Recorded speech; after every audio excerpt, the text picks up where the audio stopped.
But what if they're right? What if they hit their target?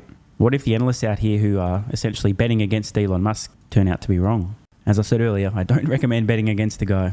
Expecting to get some details on the robotaxi event, which maybe was unrealistic. The linchpin to the story from a growth is a sub 30K vehicle. And I believe that hits by middle of 2025. See, as I said, the linchpin to the growth in Tesla is not the fucking $30,000 vehicle. It's autonomy. Easily an order of magnitude more in scale than their entire automotive business if it's absolutely booming. That's the growth. I mean, that's ultimately, you're talking about like single digit growth this year. That's how you get to 10, 12, 15% type growth. Margins under control. That's what the bulls want to see. And I think the fact that they actually doubled down on, and I expect clearly on the conference call, they'll focus not just on margins, but more details around that vehicle.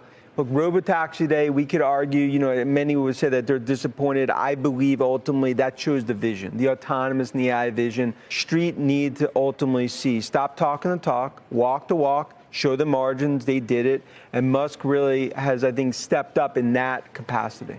In what's been a year of softness for EV demand and obviously more adoption of hybrid vehicles, for example, are we going to look at Q3 as an inflection point for that changing, especially when you look at results like this today? Or is this a Tesla-specific story as they do deploy more manufacturing techniques, more software, more AI, both internally and externally? I think it's a combination. I mean, you had you look at GM's quarter. I mean, that was a Juan Soto-like quarter for GM. And then you look at what we've seen in terms of Tesla.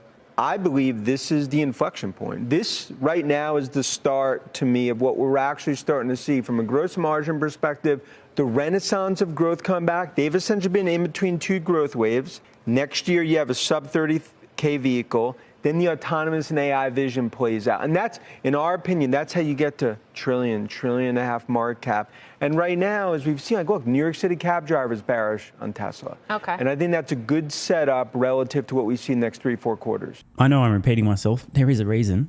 A couple of years from now, I will have done literally everything possible to share what I think is around the corner before it happens.